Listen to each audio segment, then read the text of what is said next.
Okay, so I'm a big fan of EVs. Okay, I enjoy working on them. I'm sort of fascinated by the battery technology and all that kind of stuff. But I have a real genuine concern when it comes to people trying to fix their EVs at home. Now, we all like to save money and all that stuff, but it is a big concern of mine what people will do to their EVs to get them running. I've already seen lots of instances of people using apps to sort of reset fault codes, and those fault codes potentially being dangerous, and that's why the car won't restart, because it's got something like an insulation fault where there's a link between the high voltage system and the car body, and the car won't let you drive it because you might get like no restarts, or just the car won't start. And so they're using an app to reset these codes, but the reason the car won't start is because it's got a fault. And when they made that car, they looked into the safety and they determined that really you shouldn't continue to drive it. It needs to be repaired. So, and this is kind of one of those instances where I'm repairing something that is just a complete DIY Fred in the shed home bodge. So basically, the issue here, so this is a Zoe charging what's called a PEC. So the motor goes here, and the charging connector goes on here. This is the charging filter.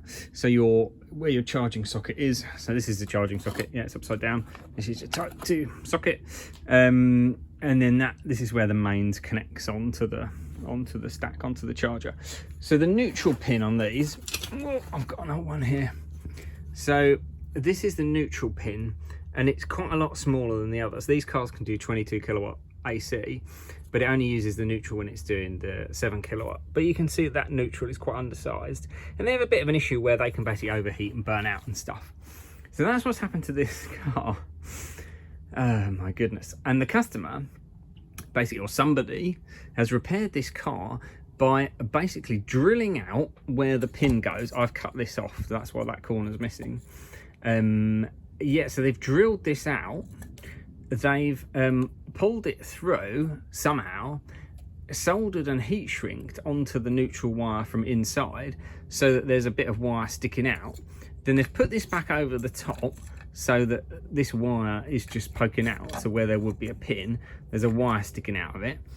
And then what they've done is they've drilled out, you can see they've drilled that out so that this wire will poke through, so that the wire will come out here, and it's got a terminal block on it, screw block on it. Oh my goodness. And the customers sort of got this car, not that long had it, and said, this doesn't look quite right. They've also managed to break the so there's a retaining pin there, you can see it's meant to be there.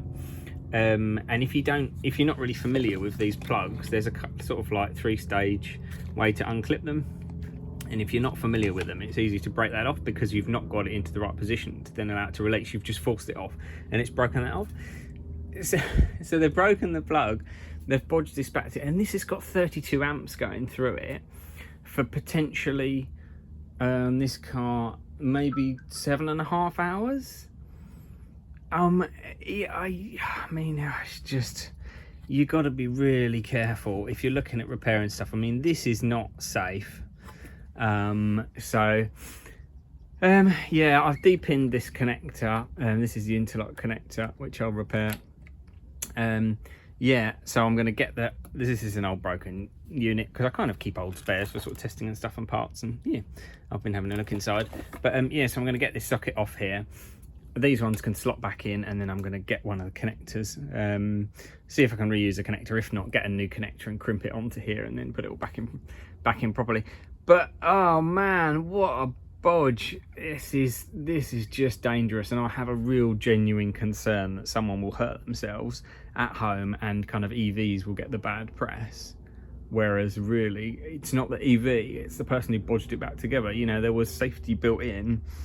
But I mean, there's mains electricity effectively here, and it's just taped up. I mean, this is not safe, is it? This is not good. Stuff like this really worries me. This really worries me. So yeah, I mean, if I can't repair this to a suitable standard, I'll put a new filter on it, or a second-hand one, see what we can do. But yeah, just wanted to say it is a big concern of mine, people fixing their EVs at home. Please don't do stuff unless you're suitably trained or skilled.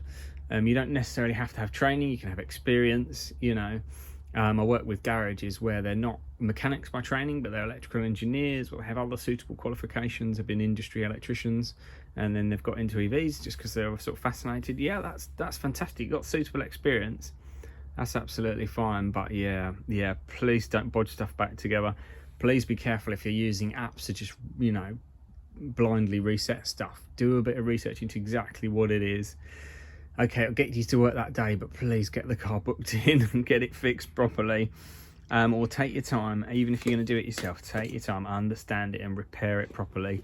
I have helped some people who have the skills but just not quite enough knowledge with their car to understand how to repair it, and I've sort of guided them through it, but only if I'm happy that they do understand the safety implications, and this person obviously just bodges back together, and someone else has ended up with it, and then it needs serious repair. So not good, but yeah, take care of yourselves and please don't bodge your cars back together. All right, catch you later.